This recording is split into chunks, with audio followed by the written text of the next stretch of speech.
It's time to sell Arne Slot ahead of their difficult game away against Man City, but who is the best assistant manager for Game Week 26 and which players are essential ahead of blank Game Week 29? We're going to cover all of that off in today's Game Week 26 transfer plans video. So as always, if you're looking forward to it, make sure you do drop a like on the video. And of course, if you haven't already, smash that subscribe button. Enough waffling, let's get into today's video. So first up, I want to take a look at how my team is looking going into Game Week 26. Double Game Week 25, of course, is still happening. We got the Aston Villa-Liverpool game on Wednesday evening. So for those who are wondering, currently on 56 points with the assistant manager chip active. It's a small green arrow, obviously hoping that because the triple captain on Salah is quite high, a blank from Mo Salah against Aston Villa and a clean sheet for Liverpool should see me keep that green arrow. But of course, I will give you guys a complete update once the game week is officially ended. But take a look at Game Week 26 right now. My position is 1.5 million in the bank and 2 free transfers available. And when I actually take a look at my starting 11 and generally my squad, you can identify quite quickly where the problems are in this team. So Pickford at home against Man United, I'm absolutely fine with that, especially seeing how blunt Man United were at times against Spurs. Wouldn't rule out at all an Everton clean sheet in that game. When we take a look at my defenders right now, Gabriel at home against West Ham, that defeat against Brentford just means Arsenal defenders look pretty good against West Ham. Trent away against Man City. Now, a couple of weeks ago, this would have looked like a really good fixture, but maybe Man City are starting to turn a corner now that they found some sort of balance in that team. But are we selling Trent ahead of Man City away? Probably not, unless you really need to free up the funds in your squad. And then Munoz away against Fulham. Now, I spoke about Man United being so poor offensively. I do have Mykolenko sitting on the bench. That could easily be replaced for Munoz if I want to double down on that Everton defence. But right now, I feel content having a one of each in that game. In terms of the midfielders, a reminder, the transfer that I made in Game Week 25 was selling Anthony Gordon to bring in Justin Kluivert, just long term for that preparation in blank Game Week 29. So with this game week in mind, double Bournemouth at home against Wolves. I actually think that's a tricky game for Bournemouth with a Wolves team that are getting a little bit better defensively, but still think it is perfectly fine to have these two. Palmer away against Aston Villa, somebody that of course we do need to discuss on whether selling him is actually on the cards. But I need to remind people, Southampton at home and Leicester at home the following game weeks, it just makes no sense right now to be selling Cole Palmer, a Chelsea team that are decimated by injuries. The one thing we do know is that Cole Palmer will play every single minute in that Chelsea team, even though they are a bit dysfunctional. Mo Salah away against Man City with currently the armband, but we will talk about that on whether he is actually the best captaincy. But the one player that really is standing out right now is a bit of a problem is going to be Eze. Now, I brought him in a couple of weeks ago, hoping for wonders, and he's been injured and not really stepped up to the plate and was actually a substitute in their most recent game. And it's not like the Fulham game is even that good. And with them blanking in Game Week 29, I do think Eze is a priority sell for this team, even though he could do well in the foreseeable. I just don't want to be owning him right now. In terms of the front three, we got Isak and we have Vissa and obviously Ndai on the bench. Forward line has been a problem this season. No Chris Wood, no Ollie Watkins has punished me each and every week. But for this game week in isolation, a front two of Isak and Vissa, not a bad position to be in. And finally, the manager. I spoke about it in the intro. Slot needs to go. I think there is just no point keeping Arne Slot for this week if you have the transfers available. And in my position with 2 free transfers, I think there are games out there that are actually a bit more easier to predict the result, and also maybe an opportunity for table bonus in some fixtures. So what I want to do right now is take a look at the assistant manager options, because I will be looking to sell Arne Slot, some Eze replacements, and generally some long-term plans for this team. So I'm going into the final week of the assistant manager chip. I activated it in double game week 24 on Arne Slot, and I feel like it's been quite fruitful over this period, but really we need the Aston Villa result to come in to really justify investing in Arne Slot. That late goal against Everton really has kind of dented those prospects a little bit, but if we get the Aston Villa win, I think it is okay. But for me right now, going Arne Slot in double game week 24 and double game week 25, I think it was the right play, but it was quite a safe play. So going into game week 26, I actually don't think there are many fantastic fixtures.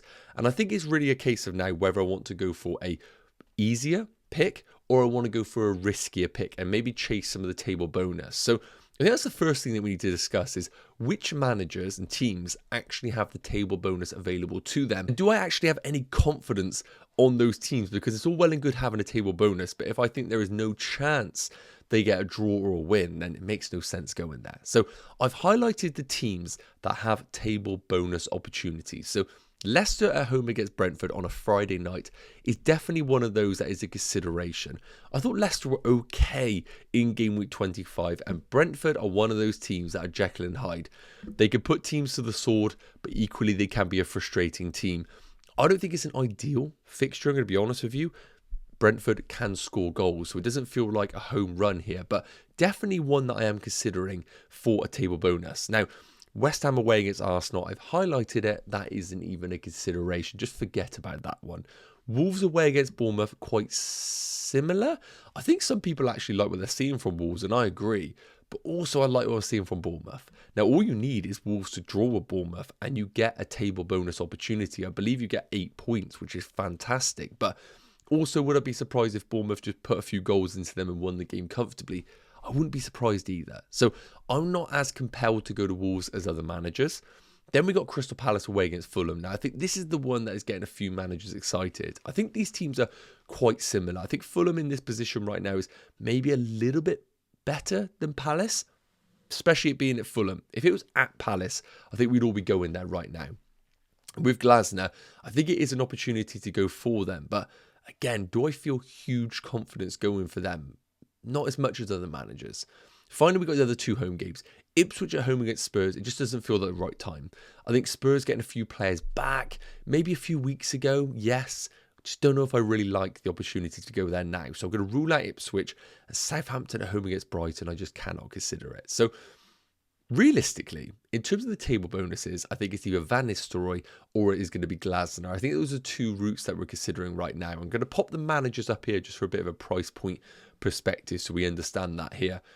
Outside of the table bonus, because I've invested 1.5 million Arnie slot and I don't really need to free up the funds for any transfer this week, I think realistically, if I'm going to get rid of Arnie slot and it's not going to be for a table bonus opportunity, it just has to be Arteta for me. I think West Ham aren't fantastic. I think Arsenal are struggling a little bit, but I expect them to win.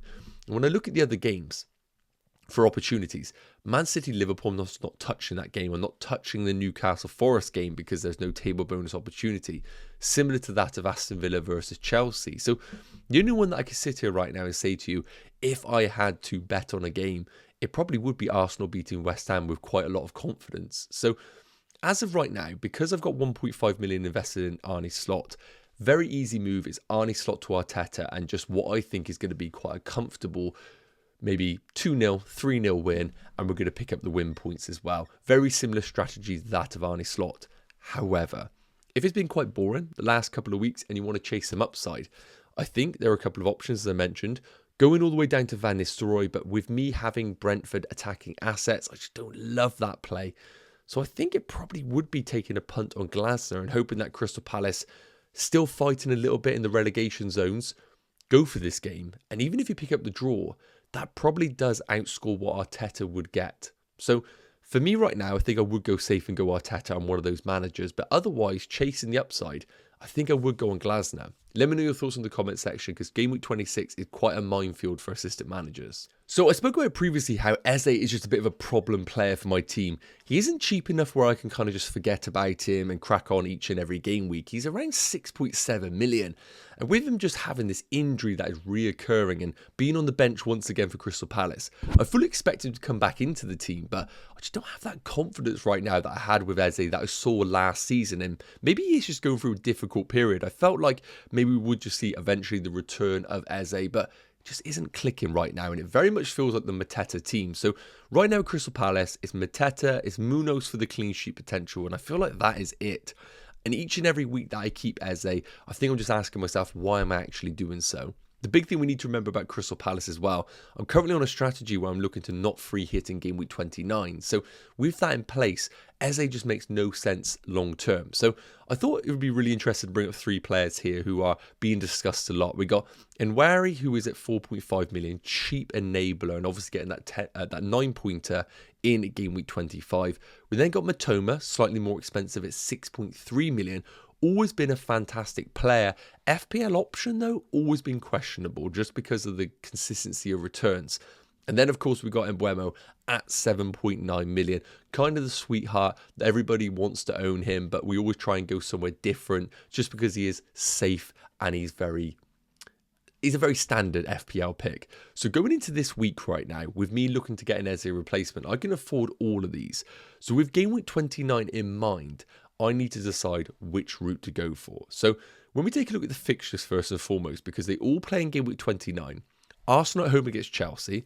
We got Brighton away against Man City, which by then Man City might be a bit of a different beast. They might actually be a difficult team to beat. And then we got Brentford away against Bournemouth. Actually, all three are not ideal.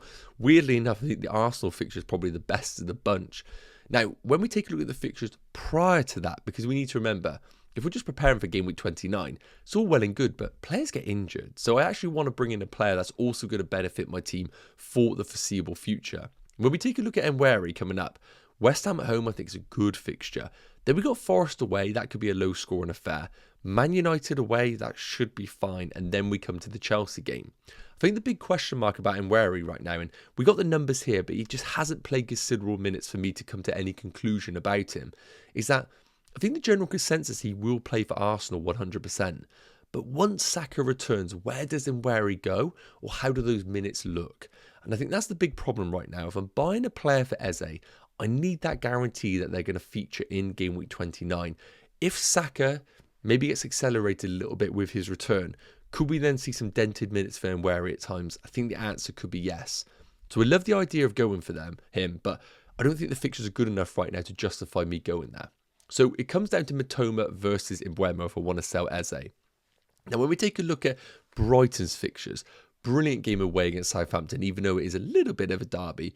Then we got Bournemouth at home, followed by Fulham at home, and then that tricky Man City game away in game week 29. So I absolutely think there are returns to come for Brighton and Mitoma over this period. The one thing I do doubt about Brighton is whether they can actually get up for these sort of games. I always back them in the big games, but it's these smaller games where I question whether they have the mentality to win them, and with Hurtzler being in charge, being young and maybe a little bit naive. So I think Mitoma's good.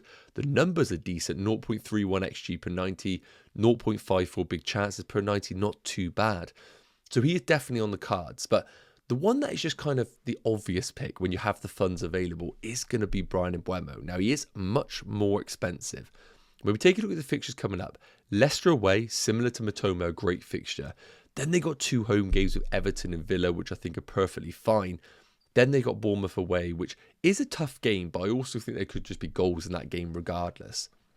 When we take a look at the numbers for Mbeumo, they are better. 0.38 expected goals per 90, big chances in his favour and expected assists. And we know that he is absolutely locked in for guaranteed minutes. The big thing about Mbeumo that the other two don't have, and kind of the thing that seals it, is going to be penalties. It's just such a big factor in the game and something that really dents Mitoma as a pick. Mbeumo could have the worst game in the world. He gets a last-minute penalty and he will be on the field to the last minute. Penalty brings him into the top bonus. So for me, even though I love the idea of being a bit different with the other picks, I think Mbeumo is just the route to go for. And remember that this is the player that I'm bringing in for the next 4 game weeks before an inevitable wildcard. So here is how my game week 26 team is looking with those penciled in transfers. Now again, remember, we still have games in game week 25 between Villa and Liverpool. So I'm not making any moves right now because all it takes is an injury to Trent, injury to Mo Salah. Then we are completely ripping up this plan. So we're not making any moves until that Wednesday game has officially happened. And of course, it's Champions League as well. So many things can happen with maybe the Man City game. If Erling Haaland gets injured, then suddenly Mamouche becomes absolutely essential off the back of that hat trick. So we're going to sit tight right now on the actual transfers, but I have already penciled these in. Slot to Arteta, as I mentioned, very, very boring, but I don't love many of the table bonus opportunities. It's all well and good having a table bonus, but if I can sit here right now and not be confident about even a draw, then it makes no sense me really going there. So Arteta right now is going to be my coverage for assistant manager and Eze to Mbeumo. I just think it is a great move long term. Yes, it is a bit boring. Yes, at my rank, maybe I need to take a few more risks, but I think also just playing smart and playing for these sort of moves is just always going to pay off in the long term. And That's the reason why I think Mbeumo is going to be in this team. So from top to bottom, we've got Pickford, Munoz, Trent and Gabriel in the back three. Again, still a deliberation between Munoz and Mykolenko. Midfield five of Kluivert, Semenyo, Palmer, Salah and Mbeumo. Currently the captaincy on Mo Salah, just because I don't think there are many standout options this week. But with me bringing in Bryan Mbeumo, there is now a consideration maybe to go for a bit of a differential captaincy pick on him, one to consider. And then the front two of Isak and Visser. While I'm getting punished each and every week of not having Chris Wood, people like Watkins, and I do think my forward line has been kind of the detriment of my overall rank this season. And on reflection, I should have invested more money in that department. As of this week, I don't think there is a desperate opportunity to bring in another forward. I love the idea of Marmoush long term, but with those Man City fixtures coming up and Champions League involvement, I know Marmoush can't play in the Champions League. Don't think there's a reason for me to be ripping up my team to bring him in. That'll be one for the radar in game week 29. And with that said, I want to quickly take a look at my long-term plans in preparation for blank game week 29 to give you an idea on the players that I think are essential and how I might get there. So finally, I want to take a look at my long-term transfer plans between now and blank game week 29 because I think anything after that isn't really worth me considering. For those that are wondering about my chip strategy, of course, I've used my assistant manager already, but I have all the other chips available. I've kind of committed now to not free hitting in game week 29. I think there are brilliant upside picks, but I just don't think I need to necessarily use it in that week now that I'm going towards this sort of direction. So my current chip strategy is to wildcard around game week 30, 31, depending on what the landscape looks like. Triple captain in game week 32 on someone like an Alexander Isak with that double game week that they have. Bench boost in game week 33, and then look to use my free hit in game week 34 to navigate that period. And I think that is kind of the route that I am planning, but of course I'm trying to be very, very flexible with that strategy. So game week 26, as you know already, looks like this with those intended moves of bringing in Arteta for the assistant manager and bringing in Mbeumo. Now, the reason why I do like those moves is because then I think I'm pretty content for the following game week. Now, yes, there are a couple of fixtures I don't love, like Trent playing up against Alexander Isak, but I think it is what it is in that specific game week. And when I take a look at game week 27's fixtures, we have to remember it is a midweek, so we always know midweek throws some curveballs. The other thing you need to remember is once we come into the final week and the assistant manager chip has finished, you get your money back, hence why I've now got 1.8 million in the bank, something you do need to remember on your future transfers. Now, when I take a look at the fixtures for game week 27, the standout games really are going to be Chelsea against Southampton. I think Palmer is enough in that, unless Nkunku suddenly becomes an actual player. Then we have got the Man United Ipswich game. I just cannot touch Man United right now. And outside of that, very, very middling games. Spurs versus City, Liverpool versus Newcastle. So I'd feel very content in this week just rolling my transfer and allowing it to be what it is. So coming into game week 28, again, the team would look something like this. Pickford in goal. We got the Liverpool game at home against Southampton, which was really, really good. We got Munoz at home against Ipswich. Yes, Eze would look good there, but I just can't justify keeping him until then. When I take a look at game week 28, who are the real standout games? Well, I think I've got most of them. Liverpool at home against Southampton. There's no point getting a third with them blanking in game week 29. Outside of that, Chelsea at home against Leicester, same thing applies. I just can't get behind it. You got things like Spurs versus Bournemouth. That's a very even game. Wolves against Everton, maybe a piece of Cunha if you wanted to go there. Maybe something to consider for my team. But if we were to allow myself to get game week 29 with this team, it would look like this. So I would have Salah blanking in that starting 11, but I would be able to field close enough to a starting 11 if Ndiaye is fit. Now, what I want to do quickly is just take you down all the way to the fixtures, because what we need to ask ourselves here for those managers that are not free hitting is, who are the players that are going to be really, really highly owned that could really hurt you? So when I take a look at those, it's going to be Chris Wood and Nottingham Forest defenders. That is going to be a key component of anybody's team, or of course free hit teams. There's going to be Man City attackers 100%, either a Haaland or a Marmoush or Phil Foden. So having a piece of that Man City attack does feel quite important, but I will say Brighton do step up in these bigger games. Cunha away against Southampton will be quite highly owned, I am predicting. Mbeumo away against Bournemouth, regardless of the fixture, he will be very highly owned. Outside of that, I don't see much else. Cole Palmer away against Arsenal will be highly owned, but maybe an opportunity to go against him for that week. Outside of that, I think everybody else is going to be at their usual sort of ownership. So with my team right now going into game week 29, I've covered myself with the Arsenal defence. We got Brian Mbeumo already. We got double Bournemouth, which I think is perfectly fine. I need to try and accommodate other players. So we spoke about those attacking players probably being the priority right now.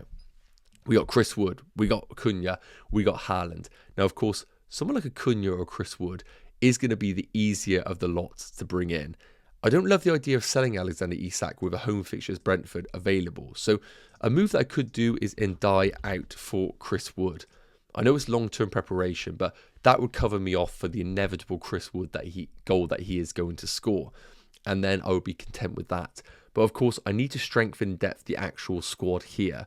So we spoke about some players that could be available. One move that we could do, possibly, and it's a bit controversial here, is maybe getting rid of someone like a Cole Palmer and bringing in the funds to then bring in an Erling Haaland if I truly want to go there. But again, we need to assess that closer to the time. What I'm trying to say is, I think there are a lot of forwards that we can go to, but it then decides whether you want to sell Alexander Isak or not. Something that I would consider for sure is selling Trent to bring in someone like a Aina, just to get myself some Nottingham Forest coverage. And it's very easy like that. I could field that team for game week 29 and be pretty content with it and still have one free transfer available to be flexible. So what I'm trying to say is this. I think I can get to an okay team in game week 29 without playing the free hit. And I think that is the route that I'm going for right now. Yes, guys, okay, that's going to wrap up today's Game Week 26 transfer plans video. I really hope it has provided some value. If I haven't answered sort of hot topic that you were looking for, please do pop it in the comment section. I'll be sure to get to it between now and that deadline, probably in the next 24 hours, let's be honest. And I will be covering off loads more videos this week. So if you did enjoy it, please do drop a like on the video and, of course, subscribe to the channel. That's at least me to say. Have an amazing day. Take care, and I'll see you real soon. Cheers.